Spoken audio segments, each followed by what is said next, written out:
Hello అండి, ఎలా ఉన్నారు? అందరూ బాగున్నారా? నేను మీ బేజవాడ ఉల్లెంబ చాలా రోజుల తర్వాత ఇంత గట్టిగా మాట్లాడుతున్నాను కదా, ఎందుకంటే హెల్త్ బాగా సెట్ అయిపోయింది. అందుకు సమ్మర్ హాలిడేస్కి ఎక్కడికి తీసుకెళ్ళట్లేదని మా బుజ్జిది గోల్ చేస్తే హైదరాబాద్ వాళ్ళ అత్త వాళ్ళ ఇంటికి తీసుకెళ్ళాను. హైదరాబాద్ తీసుకెళ్ళక సైలెంట్గా ఉండదంటే అక్కడికి తిప్పు ఇక్కడికి తిప్పు అని స్టార్ట్ చేసింది అనమాట. సో అందులో ముఖ్యంగా నేను వెళ్ళాలనుకుంది యాదగిరిగుట్ట. ఎప్పుడు వినడమే కానీ చిన్నప్పటి నుంచి చూడలేదు. సో యాదగిరిగుట్ట చూడాలని ఫిక్స్ అయిపోయి ఫస్ట్ యాదగిరిగుట్టతో స్టార్ట్ చేసాము.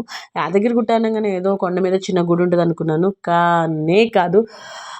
మన తిరుపతి, ఆంధ్రాలో తిరుపతి, తెలంగాణలో తిరుపతి, రెండు తిరుపతిలోనే అనే విషయం నాకు ఫస్ట్ టైం తెలిసింది. అంత బాగుంది ఈ గుడి, మాటల్లో చెప్పలేనంత. ఇంకొకసారి ఇంకొకసారి కాదు, మళ్ళీ మళ్ళీ వెళ్ళాలనుకుంటున్నాను గుడికి.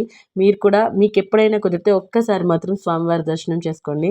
అంత అద్భుతంగా ఉంది ఈ గుడి. గుడి లోపలికి వెళ్తే అబ్బా, రెండు కళ్ళు సరిపోవు. అంతే, సమ్మర్ హాలిడేస్ కదా, కొంచెం క్రౌడ్ బాగానే ఉంది.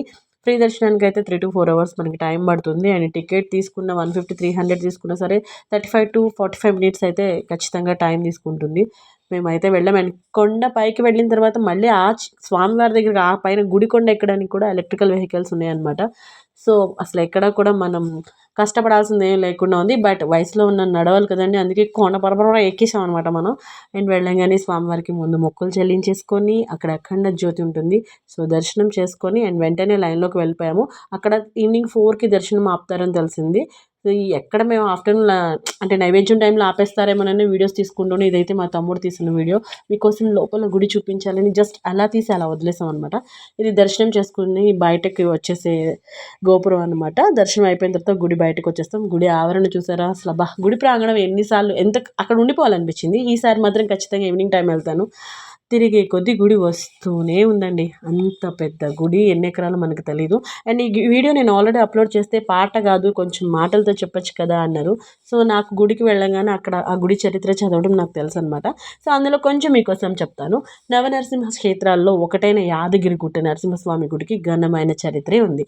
పూర్వం ఋష్యశృంగుని కుమారుడైన యాదవ మహర్షి కొండపైన తపస్సు చేశాడంటండి. అప్పుడు మహావిష్ణువు ప్రత్యక్షమవగా తనకి నరసింహుని ఆయన అంశాలతో దర్శనం ఇవ్వమని ఈయన కోరారంట. అప్పుడు స్వామివారు గండబేరుండ నరసింహుడు, యోగా నరసింహుడు, ఉగ్ర నరసింహుడు, జ్వాల నరసింహుడు, లక్ష్మీ నరసింహుడుగా దర్శనమిచ్చారంట. ఎప్పటికీ స్వామి తన కళ్ళ ముందే ఉండాలని యాదవ మహర్షి కోరగా స్వామివారు కొండపైన వెలిసారంట. ఈ గుడిలో పంచముఖి ఆంజనేయ స్వామి గుడి ఉంది, గోదాదేవి గుడి ఉంది, కొండపైన శివాలయం, అద్దాల మండపం, అబ్బా చాలా అద్భుతంగా ఉంటాయి. ఖచ్చితంగా వెళ్ళినప్పుడు ఇవి కూడా తప్పకుండా చూడండి. ఇక్కడ స్వామివారిని దర్శించుకుంటే సకల రోగాలు కష్టాలు పోతాయని భక్తుల నమ్మకం. నాకైతే స్వామివారిని చూడంగానే అలాగే అనిపించింది. అసలు గుడి లోపలికి వెళ్ళి స్వామివారిని చూస్తే చాలండి, మనకున్న బాధలు, భయాలు, రోగాలు ఏవి గుర్తుండవు. స్వామివారిని అలా కంటి నిండా చూసుకుంటూ ఉండిపోతాం అనమాట. అంత ప్రశాంతంగా ఉంది గుడి లోపలైతే. ప్రసాదాలు అయితే లడ్డు బాగుందండి, పులిహోర బాల. అంటే నాలాగా ప్రసాదాలు పిచ్చుంటారు కదండి, అందుకని వాళ్ళ కోసం ఈ చిన్న ఇన్ఫర్మేషన్. నేనైతే దర్శనానికి ఎంత ఇంపార్టెంట్గా వెళ్తానో ప్రసాదానికి కూడా అంతే ఇంపార్టెంట్గా వెళ్తాను.